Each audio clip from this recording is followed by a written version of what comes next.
It begins not with light, but with sound.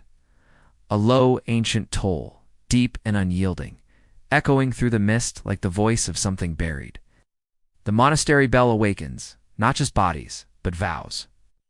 Promises etched in ash and silence. Each strike is a summons, a judgment, a funeral for sleep. The fog clings to the abbey spires like the breath of ghosts. Stones sweat with cold. The wind is not wind.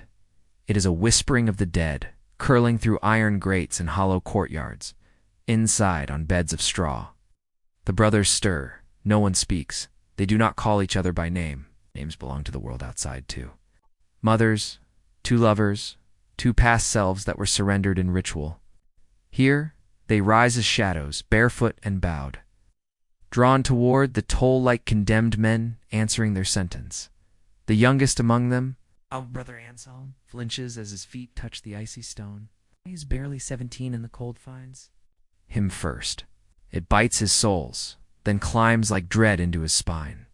His robe, still stiff from yesterday's frost, rustles as he joins the procession. He does not yet know how to walk like the others, silent, certain, erased. The hallway they enter is narrow, the stone grooved from centuries of obedience.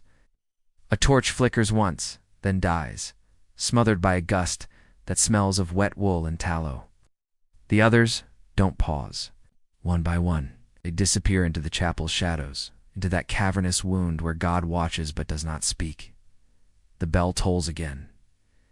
It is not music. It is not mercy. It is the voice of the rule. Every strike is a reminder. You are not.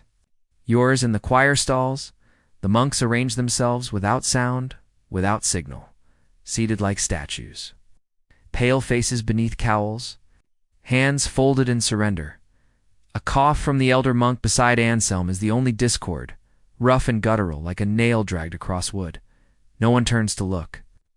Illness is common, and if it's more than illness, God will decide. A raven lands on the ledge above the altar, black against the candlelight. Its claws scrape the stone. It watches with the indifference of time. The bell falls silent. Now comes the hour of vigils, the first prayer of the day, though it feels more like. The last, cold breath rises from cloaked mouths as the chanting begins, brittle and thin, like reeds cracking under ice. The Latin is heavy in their mouths, but lighter than memory. Memory is dangerous. Brother Cedric, oldest among them, mouths the psalms, with trembling lips, but his mind is not in the chapel. It is somewhere behind him in a field long vanished, where his sister once braided flowers into his tunic. He bites the inside of his cheek until it bleeds, because memory is the crack through which sin returns. Anselm's voice falters. He doesn't know all the verses yet. His fingers grip the edge of the wooden stall, as though he might fall without. No one corrects him. Correction is earned in silence, not in speech. He stares ahead, toward the crucifix above the altar, but tonight it does not comfort. Christ's face is as stern as the abbot's. The candlelight flickers across ancient faces, all bowed, all tired. Their chants blur together like wind through pine. Then nothing. Silence returns as if it were always there, waiting. The service ends not with a blessing, but with stillness. They rise again, robes brushing against stone, as the bell satisfied. Sleeps. They file back out into the cloister walk, breath misting like ghosts fleeing warmth. Outside, the sky has begun its slow blue bleed. Not quite dawn, not quite night. Just that aching space between. Anselm glances once at the garden through the archway. Dead stalks of last year's leeks stand like bones beneath the frost. He thinks of his mother's stew of warmth, of laughter, things that feel obscene now. The brothers pass him, one after another, each gaze fixed forward, eyes dulled. Souls coiled inward like parchment sealed too long. He follows. Their feet return to the dormitory, but rest is not given. The day does not pause. Already Brother Petrus is lighting the hearth in the kitchen, though no meal will come. For hours, the rule dictates hunger. It is not punishment. It is purification. The abbot crosses the yard in silence, his cloak trailing like a shadow with its own mind. The frost does not dare cling to him. His ring heavy with gold and ancient vows catches a sliver of sun. Anselm watches him pass. He doesn't yet know how to fear him properly. That will come. Later, there will be labor. There will be prayer. There will be the copying of texts in the scriptorium until fingers go numb and eyes blur. There will be silence. Always silence. In the weight of God, pressing, watching, waiting. But now, there is only the echo of that first bell. It lingers in the marrow. It hums beneath the skin. It does not stop, not truly. It becomes the rhythm of their breath, the ghost in their footsteps. The unseen warden at the edge of every dream. The bell does not summon the monks. It breaks them. Each toll is a chiseling of self, a hammer stroke against the soul, until what remains is neither man nor child, but something in between, something shaped like obedience and hollowed, like a reliquary. And so the world beyond these walls dies, slowly, quietly, unmourned, and a new one begins cold, sacred, and terribly still. Tomorrow the bell will toll again, and one by one they will rise. Not because they choose to, but because they no longer remember how not to. Somewhere, beyond the walls, a cart rolls through the mist, carrying with it the belongings of a boy whose name will be taken, whose voice will be silenced, whose world will soon be broken by that same bell. He does not know it yet, but the monastery does, and it waits. They came with names once, names whispered in cradle songs, stitched into tunics, shouted across summer fields, names full of laughter and flaw, soft names, human names, but no name survives the cloister. The boy arrives just after matins, wrapped in coarse linen, his feet blistered from the road. He carries a satchel, though it contains little, a wooden comb, a ribbon once tied in his sister's hair, a carved token bearing his mother's initials. His name is Thomas, though that too will vanish before Compline.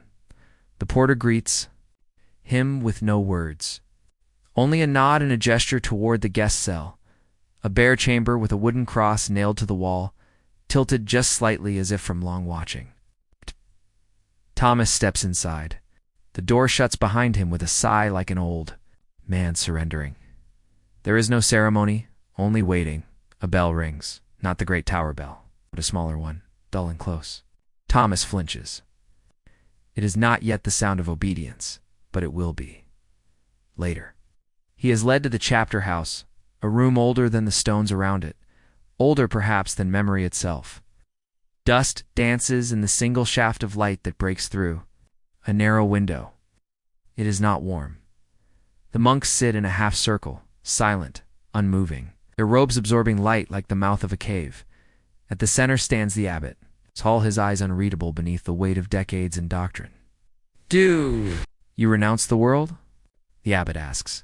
His voice does not echo. The walls here swallow sound. Thomas nods, but the abbot does not move. "Speak." His voice cracks. "I do." "Do you surrender your will? Do you surrender your name?" He hesitates, in that heartbeat of silence. Everything returns. His mother's hand in his hair, sound of wheat being threshed, the scent of his father's sweat-soaked cloak. He remembers the dog that followed him through the fields.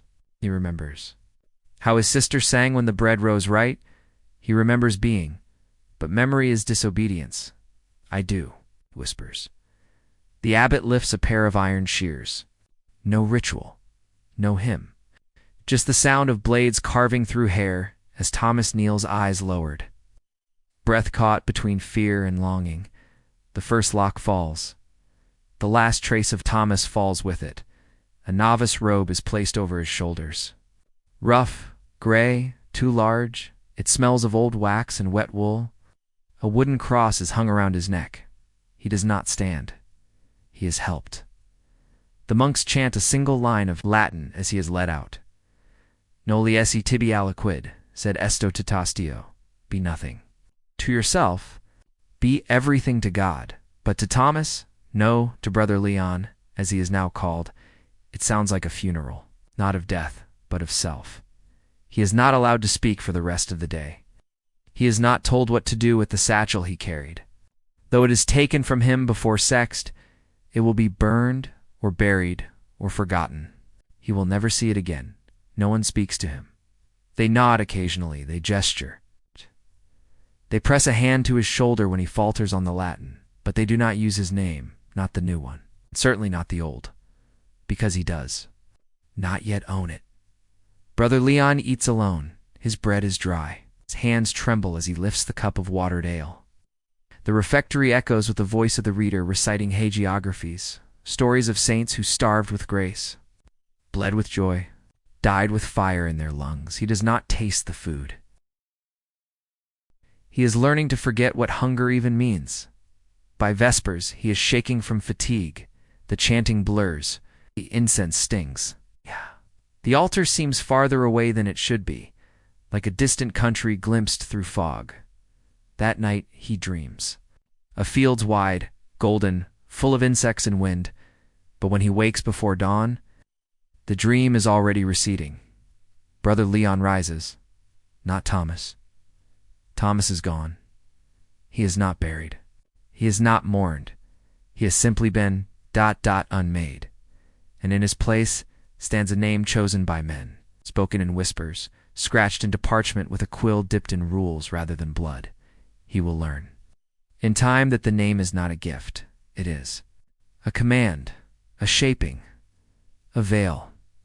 It will not protect him from the cold. It will not warm him in prayer. But it will silence the part of him that once asked, "Who am I?"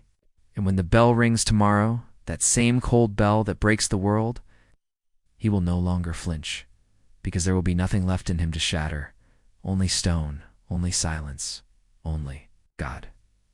Silence is not the absence of sound. It is a creature, patient, heavy, and always listening. It coils through the cloister like smoke, settling in rafters, in robes, in the hollows behind the eyes. It does not rest.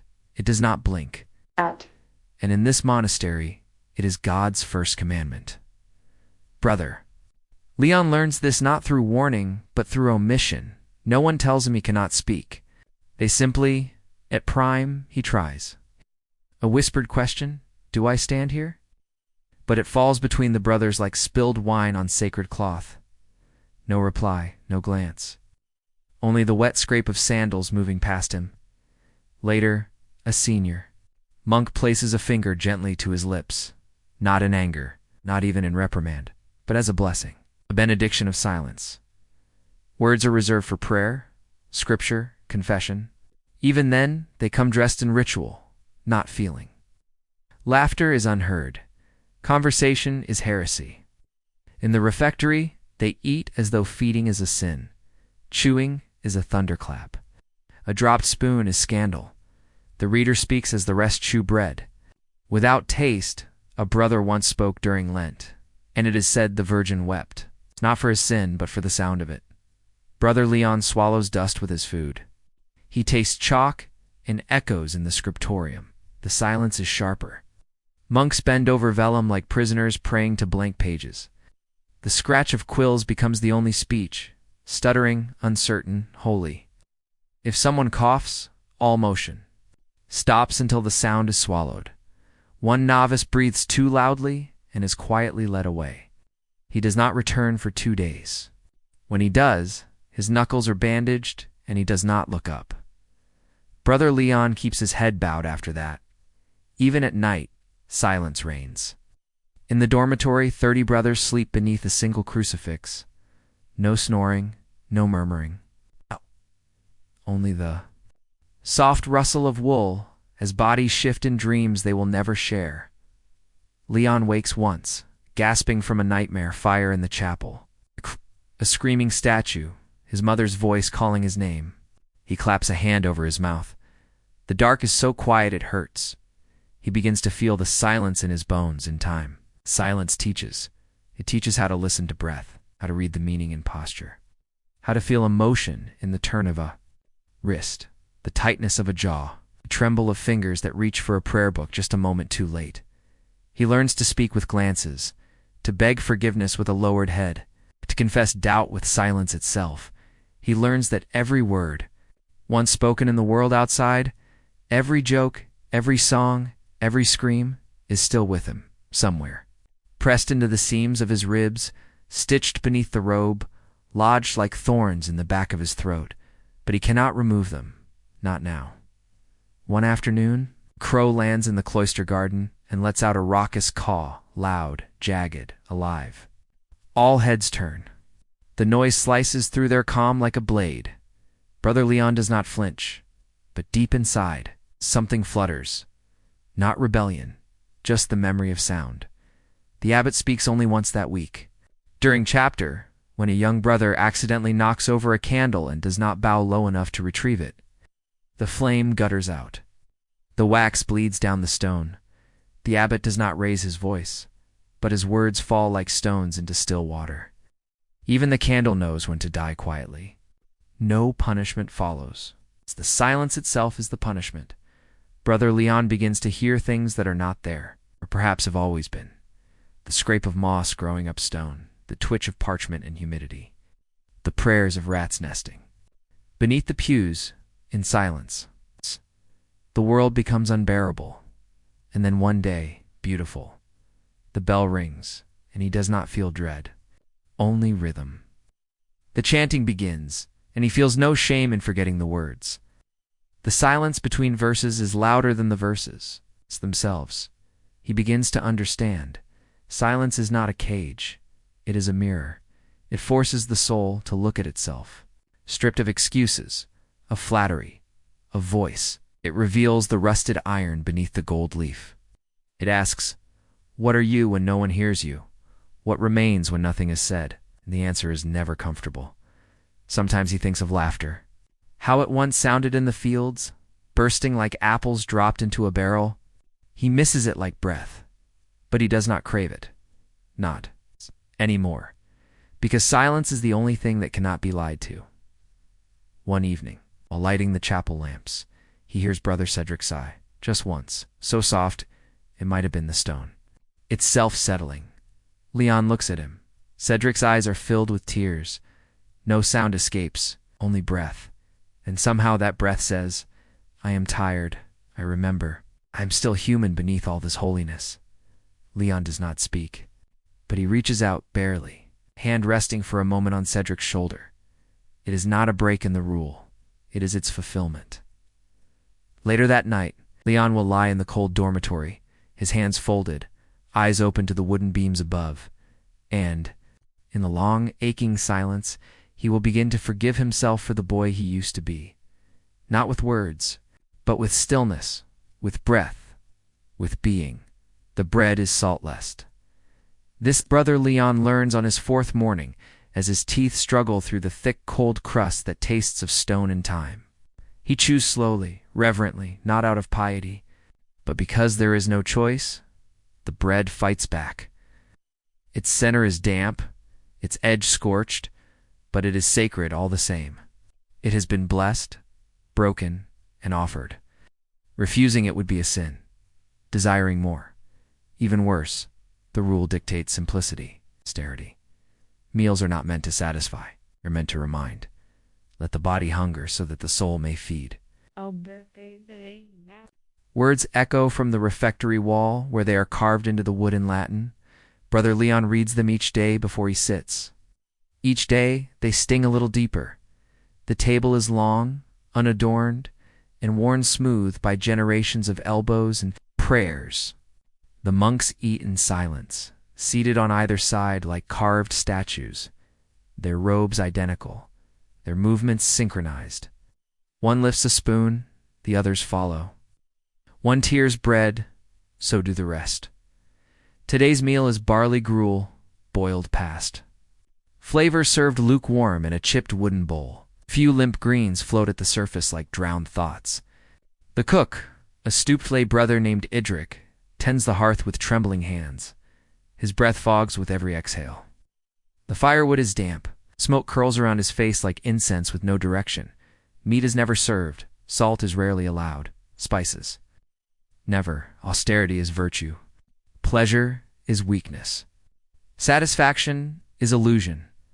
Brother Leon tries to remember the taste of butter. It slips away like a dream, misremembered. He tries to imagine the sweetness of an apple, the crunch of roasted grain.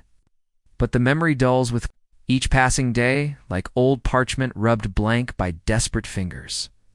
The reader stands near the wall, reading aloud from the lives of saints as the others eat in silence. Today, it is St. Cuthbert, who once survived 40 days on rainwater and nettles. The story is meant to inspire, but Brother Leon does not feel inspired, feels hollow, and yet he keeps chewing because hunger is not a sin here. It is a teachera monk who asks for more, is disciplined. A monk who finishes too quickly is watched. A monk who appears to enjoy the food too much is spoken to. Once, a novice was seen licking the inside of his bowl. The next day, he fasted while the others ate. The day after that, he was gone. No one spoke his name again. Brother Leon forces himself to swallow. The bread sticks to his throat. Water thin, murky follows. They do not drink wine. That is for feast days. Feast days are rare. He looks across the table at Brother Cedric. The older monk chews without expression, his eyes closed as if reciting prayers inwardly. But Leon can see the tremble in his fingers as he lifts his spoon. Hunger does not age gracefully. When the meal ends, they rise as one. No plates are left. On the table, no scraps remain. Even crumbs are gathered by hand, not to waste, but to honor. Every crust has been bought with labor, prayer, and the denial of comfort. As they file out of the refectory, the reader finishes his passage. The Lord fills the empty with grace, but the full shall hunger forever. Leon walks in silence, but inside, a small voice whispers, "Is grace worth starving for?" In the garden, the monks grow root vegetables, turnips, onions, leeks, plants that do not need sweetness to survive. Herbs are grown not for flavor, but for healing. The basil is never touched. It's too fragrant. It's too indulgent, brother. Leon tends the cabbages. Their leaves curl in on themselves, as if guarding some terrible secret. He finds himself envying them, their slow, deliberate growth, their hidden centers. He wonders what his own center looks like now. One day, while sweeping ash from the oven, Leon stumbles upon an old scrap of parchment tucked behind a beam. On it, written in a shaky hand, "I dreamed of honey. I awoke weeping." There is no name, no date. He folds it carefully and places it in his psalter, not as evidence, but as companionship. He understands. Hunger in the monastery is not only physical, it is spiritual, emotional, sensory, a hunger for warmth. For scent, for softness, a hunger for laughter, for stories told in kitchens, for the comfort of being known. And yet this hunger is not seen as suffering. It is discipline. It is devotion. The monks are not starving because they must. They starve because they choose to, because in hunger they find control. In denial they find clarity, or so they are told.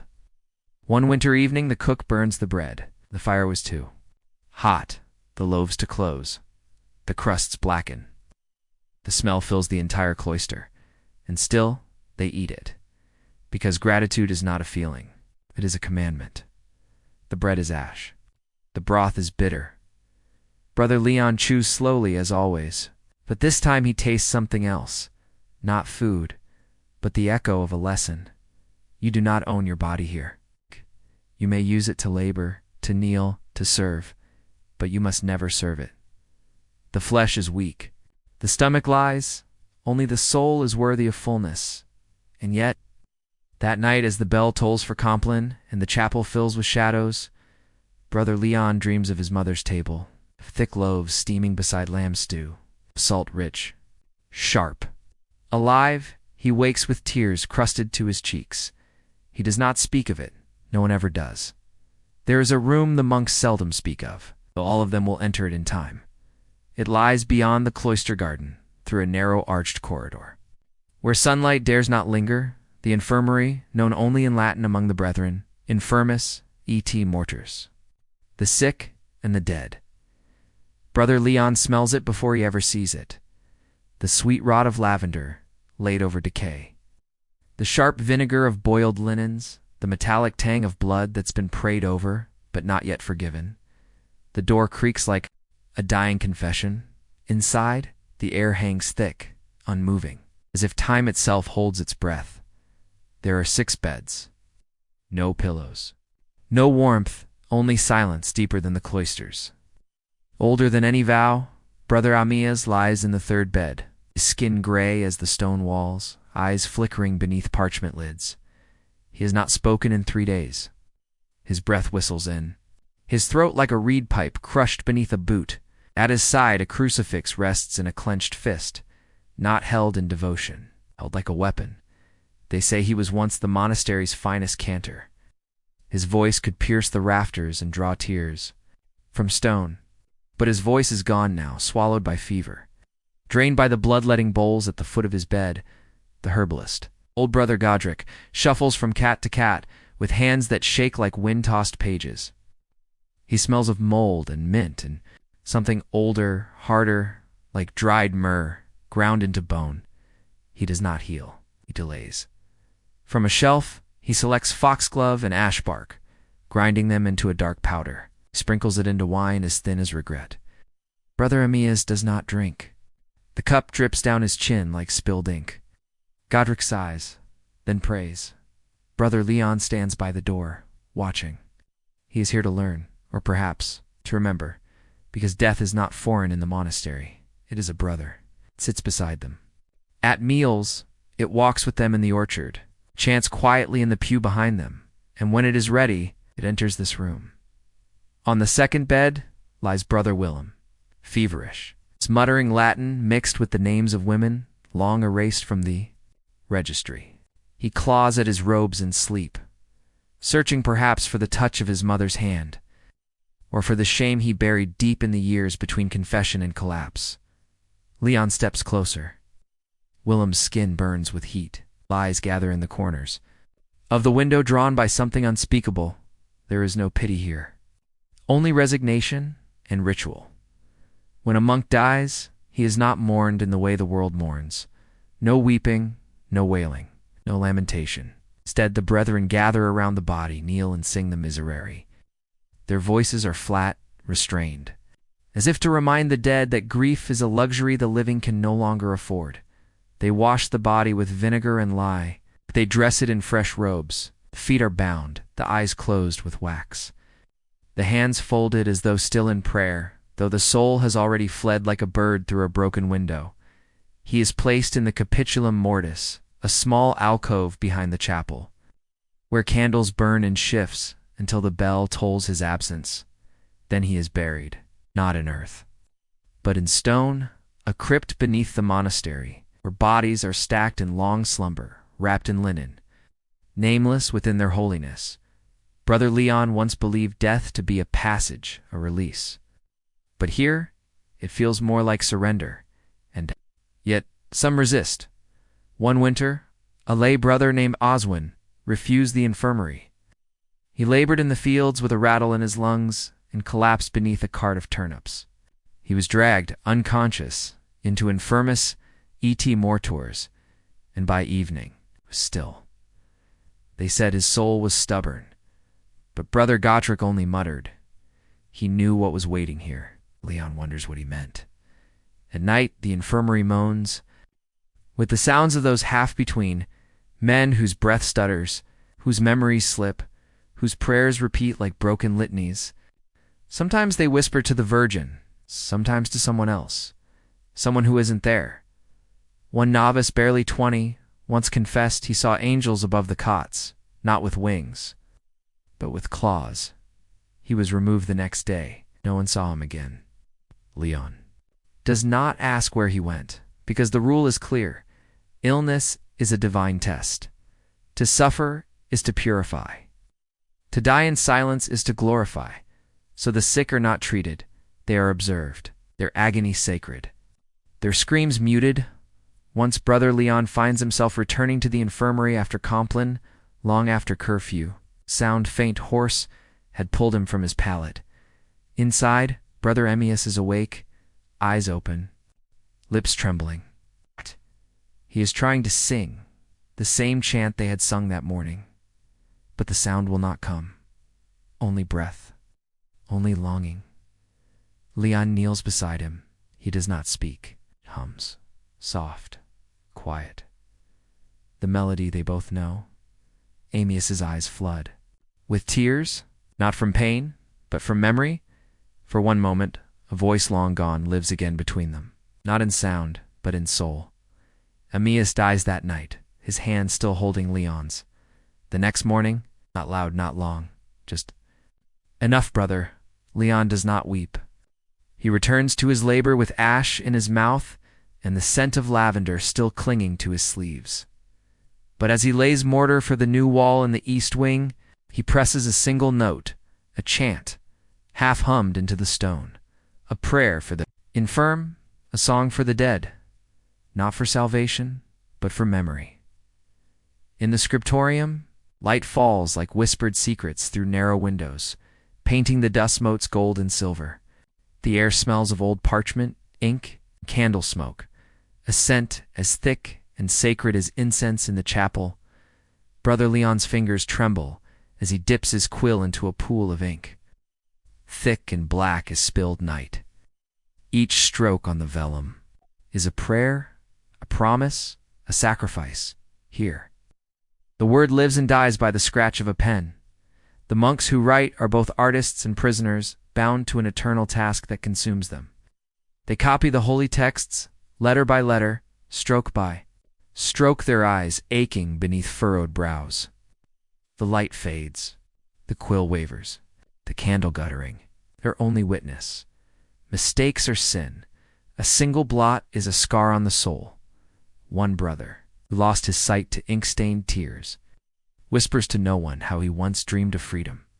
Freedom to laugh, to shout, to be forgotten. But here, forgetting is impossible. The script demands remembrance. The word demands eternity. Brother Leon watches a novice shudder as a scribe erases a single letter with a knife, the slow scraping sound louder than a scream. The corrected word is perfect now. The error never existed, but in that moment the novice's spirit cracks. The monks wear their hands like armor, stained with soot and ink and sweat. Their skin peels beneath the heavy wool of their robes, cracked and raw from hours bent over pages. Fingers bleed in silence. Eyes glaze in. Prayerful fatigue. The scriptorium is both a sanctuary and a prison. Outside, the world blurs in cold gray light. Inside, time slows until it is a single moment stretched thin. The scratch of quills, the rustle of parchment, the slow drip of wax from extinguished candles, brother.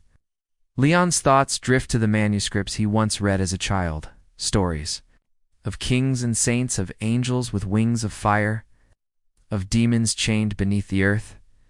Now he copies those stories, but they feel distant, like echoes of a world that no longer exists. He wonders if the scribes who came before him ever felt this way, if they ever questioned the price of preservation. One evening, the abbot visits the scriptorium. His footsteps are soft but certain. He pauses behind Leon, watching his hand steady the quill. The abbot's eyes are sharp, like a hawk's. "Remember," he says, voice low but firm, "the word is eternal. Your hands are its keepers. Fail it not." Leon nods, swallowing the weight of those words. They settle like stones in his chest. Later, alone, Leon traces a letter with trembling fingers, the letter D, adorned with delicate flourishes like a bird's wing. He whispers its sound. Dot, dot, dot, dot. A tear slips down his cheek. He wonders if God hears the silent prayers embedded in every copied page, if God feels the burden of ink and sweat and tears at times. Exhaustion blurs the line between prayer and madness. Leon dreams in script, letters curling into chains around his wrists, binding him to his desk. He wakes gasping, the quill clenched tight. One monk carves tiny prayers into his skin with a sharpened quill, desperate to make the word permanent, unbreakable.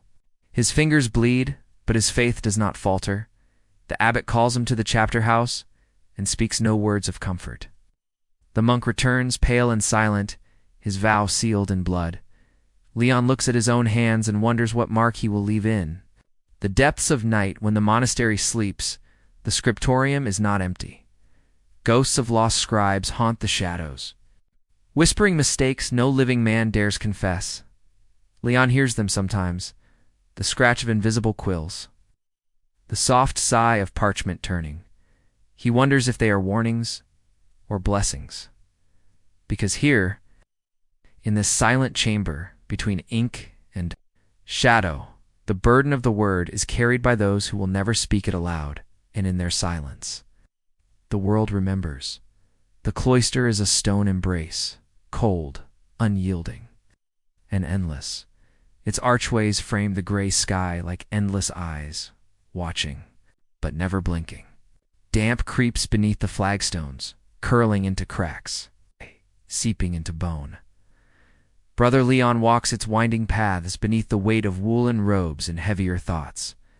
The silence here is different, thicker, colder, as if the stones themselves hold grief too ancient to name. Moss clings to the walls like forgotten prayers, green and soft against the harsh edges of carved angels whose faces are worn away by centuries of wind and rain. Their hollow eyes stare down upon the footsteps of those who pass below. Keeping watch without mercy, each breath draws in the scent of wet stone ash from the hearth and something deeper, the faint tense of iron, like blood spilled long ago but never forgotten. The cloister is both prison and sanctuary. It offers no warmth, no comfort, only space to think, to remember, to be utterly alone, surrounded by the weight of lives lived within these walls. Brother Leon finds himself here often, especially when the days grow short and the wind bites through his tunic like a knife. He imagines the world beyond, fields of wildflowers, sun-drenched forests, the laughter of children carried on the breeze. But those sounds are ghosts now. Here only the whisper of his own breath keeps him company. A raven perches on a low branch, its black feathers gleaming wet as the sky weeps. It caws once sharp, sudden, shattering the stillness like glass. Leon looks up, startled heart hammering in the hollow cage of his chest. The bird spreads its wings and takes flight. Leaving behind only silence, he follows its path with his eyes until it disappears beyond the monastery walls. Beyond the world he has been taught to forget, in the cold light. The cloister seems endless, a labyrinth of shadow and stone, and yet it is the center of their universe. Here the monks walk in measured steps, their feet echoing against the walls like a slow, somber drumbeat. Brother Cedric pauses at the fountain, where water drips with the quiet persistence of prayer. He dips his hands into the icy flow, letting it trickle over his fingers as if washing away years of burden. Leon watches from a distance. The older monk's face is etched with lines carved by sorrow and faith alike. His eyes are distant, haunted by memories he cannot name aloud. The bells ring again, a distant call that shatters the cloister's stillness and draws the brothers back inside. But for a moment, Brother Leon remains, feeling the cold seep into his bones.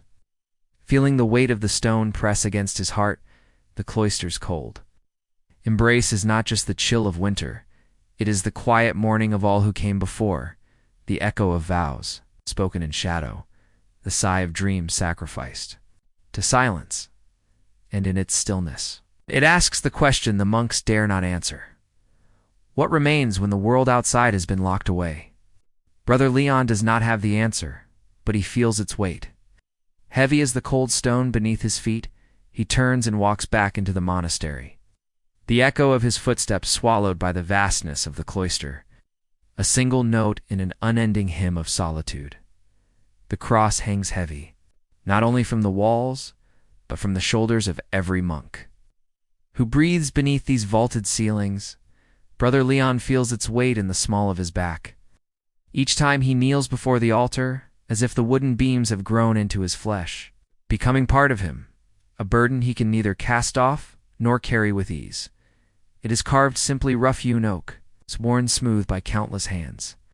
The figure of Christ is gaunt, his ribs sharp as winter branches, eyes closed in a silence deeper than death. There is no triumph here, only surrender. The monks touch it reverently, tracing the grain with fingertips calloused by prayer and labor, seeking in its coldness a kind of grace they cannot find within themselves. Brother. Leon's gaze lingers on the crucifix as he kneels for the third prayer of the day. His knees ache against the cold stone floor. His hands tremble with the weight of unspoken doubts. The cross is their covenant, a symbol of sacrifice, obedience, and redemption. But for Leon, it also marks the distance between the boy he was and the man he must become. He remembers a time when crosses were worn like jewelry, when faith was a spark, not a chain. Now, faith is stone, heavy, immovable, and relentless.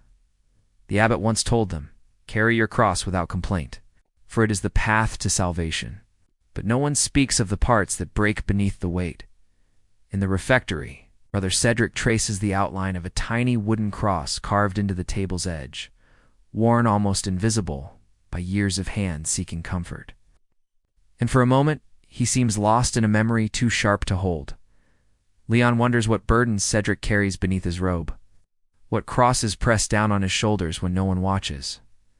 Outside, a crow lands on the roof's ridge, its black feathers.